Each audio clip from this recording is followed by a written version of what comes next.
first and foremost, I want to thank you for coming on the platform. It's definitely an honor. I'm proud of you. You've been doing some great work over the last couple years. I believe we went to school together, but for the viewers that may not recognize you or know what you know into, let them know what your name is and definitely where you from. Yeah, so my name is Cori Sykes. For high school, I went to Bedford High School. I am a product of the 2002 class. After that, I kind of bounced around a little bit. I joined the U.S. Army Reserves, served for like 6 years. During that time, I also attended Cuyahoga Community College and then transferred over to Baldwin Wallace. I think it's university now. It used to be Baldwin Wallace College. And I graduated there with my bachelor's in accounting with a minor in management. And so, yeah. Wow, that's dope. That's dope.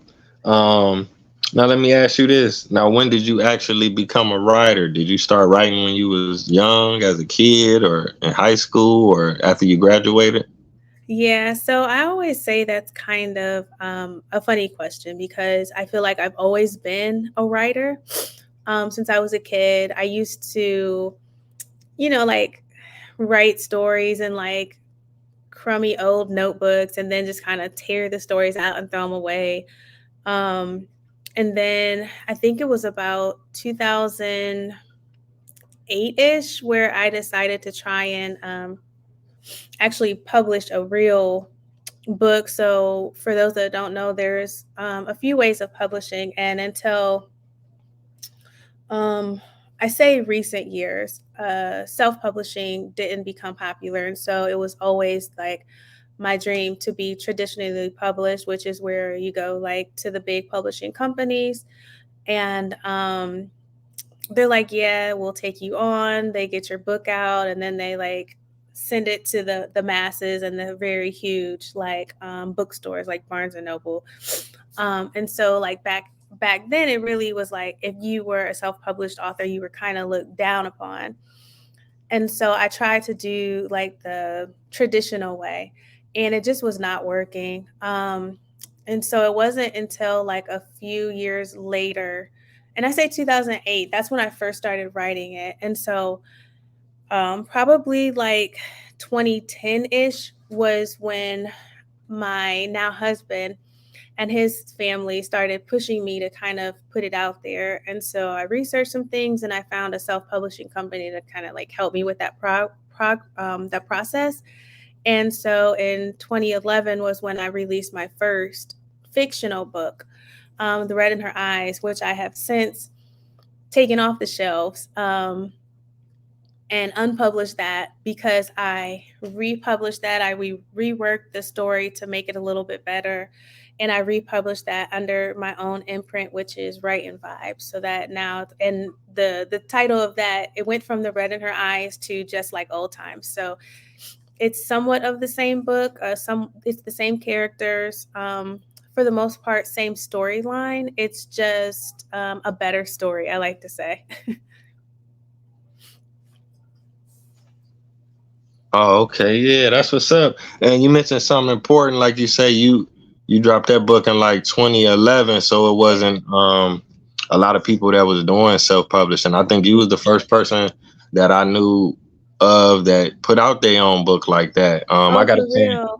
yeah, yeah, I think so for sure. You definitely inspired me to write a book. I'm an author now Oh, because of you. awesome. Wait, do I have Yeah, it? say that again. Do I have your book? I'm not sure. Oh, I don't I know. should have it if I don't. Right, What's right. the name of it? My book is called the Afro Set. So I wrote a book about Black history. My uncle, he started this group in the 1960s in Cleveland, and they were at the forefront of reintroducing Black people to African history, African culture, African language. They would make their own dashikis and head Oh, wraps and necklaces and earrings. Because my family there is from Huff, so that's where the mm. riots was at and stuff. So my family have a real deep history in the Black Power movement. Oh, wow. That's dope. I know we're kind of like in the middle of this, but when this is over, make sure you shoot me that link so I can purchase it. Oh, okay. I really appreciate that. And I got a chance. I got a copy of your book, "The Red in Their Eyes." That was a real, real good story. Like I always Thank thought of you. that being like a movie or Yeah. like, you know what I'm saying? Yeah. People used to tell me it should be a stage play all the time. I tried. I did a stage play once, with a lady. A woman. Her name is Melanie Yarbrough, and it was called Misery Loves Company. And I'd never done a stage play before, but she had. And so I was like, I kind of want to do this, can we partner up? And she was like, yeah, we'll do that. And, you know, sometimes when we find our lane, we just need to stick to it. So that just was not for me. Stage plays are a lot of work. um, so definitely props to the people that put on stage plays. I mean, there's so much to it with the script and the actors and rehearsals and props, and then you got to book the place you're going to have it, make sure, the timing, and it was just so much. I was like, yeah, this is not something that I want to do. But I think even so, like, as we go along in our journey to kind of like find what we want to do, it really is important to try out different things so that like, no, this really isn't for me. Let the pros stick to that. Oh, okay, okay. But that's good that you even like gave it a try. So like you were actually like hands on and on the set and dealing with the people as they were, trying to put it together. Wow.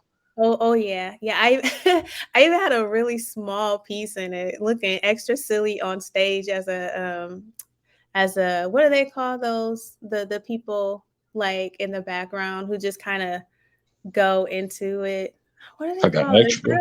Yeah, an extra. That was right on the tip of my tongue. Yeah, I was an extra in it. It was in one of the barbershop scenes.